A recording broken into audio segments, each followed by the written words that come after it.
ने कहा, इजराइलियों का परमेश्वर कहता है कि तुम उसके लोगों को जाने दो, नहीं तो बुरी बातें तुम्हारे साथ होंगी। पर फिरौन ने उनकी नहीं सुनी। परमेश्वर ने मिस्र में पानी को लहू में बदल दिया, कोई भी इसे पी न सका। तब उसने मिस्रियों के घरों को मेंढकों से भर दिया, हर तरफ मेंढक थे। फिर भी फिरौन ने उनकी नहीं सुनी। राष्ट्र को कुत्तियों से भर दिया, वो वहां धूल के समान भर गई। फिर उसने मिस्र के देश को डांसों से भर दिया, फिर भी फिरौन ने उनकी नहीं सुनी।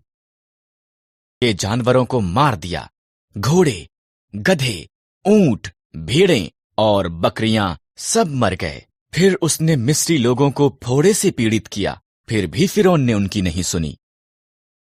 के लिए ओलों की वर्षा भेजी, उनकी जौ और सन्न की फसल नष्ट हो गई।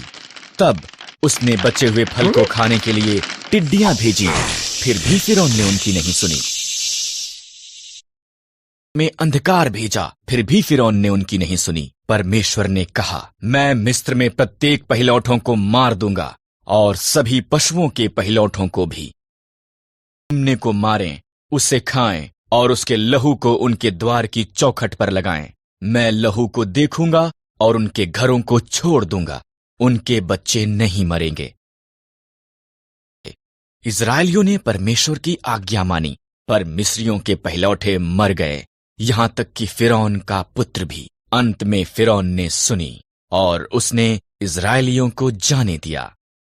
का पियाऊ था। नहम्याह ने सुना कि यरूशलेम विनाश में पड़ा था और ये कि उसके मित्र वहां पर परेशानी में थे। उसने उनकी सहायता के लिए परमेश्वर से कहा। मित्र के साथ बात करने के लिए नहम्याह को साहस दिया। नहम्याह ने पूछा कि क्या वो यरूशलेम जाकर उनकी दीवार बनाने में सहायता कर सकता है। अंतरक्षत्र सहमत हो गया। नहम्याह हालात जितना उसने सुना था उससे भी बुरे थे। ये एक बड़ा कार्य है, उसने उसके लोगों से कहा, पर परमेश्वर की सहायता के साथ हम इस दीवार का पुनः निर्माण कर सकते हैं।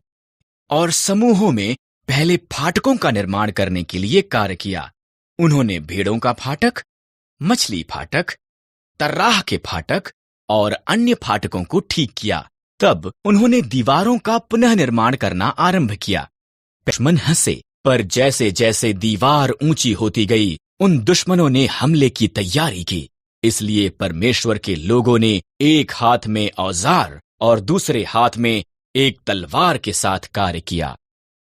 बाद दीवार पूरी हो गई थी। इजरा याजक ने परमेश्वर के लोगों के लिए व्यवस्था पढ़ी। उन्होंने परमेश्वर के नियमों का पालन करने का वायदा किया और उनकी सुरक्षा करने के लिए उसकी स्तुति की।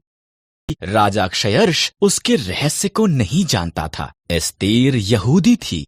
एस्तेर का रिश्तेदार मोर्दकै महल में कार्य करता था और उसकी देखभाल भी करता था।